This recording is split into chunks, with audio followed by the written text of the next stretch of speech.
My colleagues call me Bishop, others call me Pastor. Mr. Speaker, the book of Deuteronomy, chapter 19, from verse 18 to 19. It says that the judges shall inquire diligently, and if the witness is a false witness, and has accused his brother falsely, then you, the judges, shall do to him as he had meant to do to his brother. So you shall purge the evil from your midst. Mr. Speaker, I did not know that I would be a senator in Kenya at such a time as this, being called upon to judge between the National Assembly and the Deputy President of the Republic of Kenya through a motion brought here by one Honorable Mwengi Mutuse. But Mr. Speaker, here we are, and where duty calls, I will answer the call with courage and guided by a deep desire for that which is good for our nation. Mr. Speaker, I would have expected that the crumbling relationships within the Kenya Kwanza administration would perhaps have been handled within their PG or their NEC and resolved there. But because they have chosen this path, Mr. Speaker, they have made their bed, they must lie on it. Mr. Speaker, the mover of the impeachment motion must have a very dim view of the Senate of the Republic of Kenya.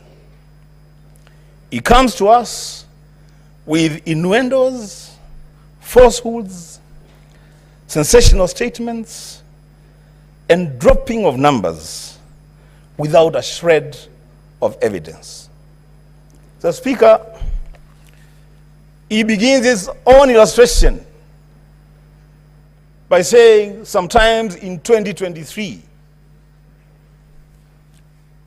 He goes on, the Speaker, to speak about at another forum in September 2024. Mr. Speaker, we are debating an impeachment motion of the Deputy President of the Republic of Kenya. The least that these judges would have expected, the least that this country would have expected, is due diligence on the mover of the motion. Getting every event and every date right. In fact, going down to the minute, to the second. This is a serious issue, Mr. Speaker. But Mr. Speaker, because of time, I will say two things. One, let it be known to this House and to this country that those of us who subscribe to the ideals of the Azimio One Kenya Alliance are totally and grossly opposed to the idea of a government of shareholding. We don't subscribe to that idea. We believe in an all-inclusive government where every person and every region have their space in this country.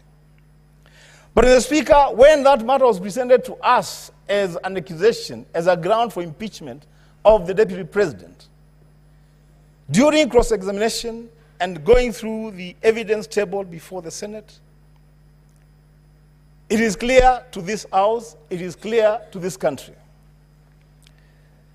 that the idea of a government of shareholders is a foundational policy of the Kenya Kwanza administration. The signature for that policy is appended by none other than the party leader of that coalition, the President of the Republic of Kenya, the Speaker of the National Assembly, the Chief Cabinet Secretary, and Mr. Speaker, I would dare say, don't drag the Speaker of the Senate to this because he's not part of this. Mr. Speaker, you cannot punish the Deputy President, the principal assistant to the President, for undertaking the role of being the assistant to the President. He is just expounding on a policy that his boss has signed and made public. The Speaker, oh my goodness. The Speaker, lastly, if you allow me,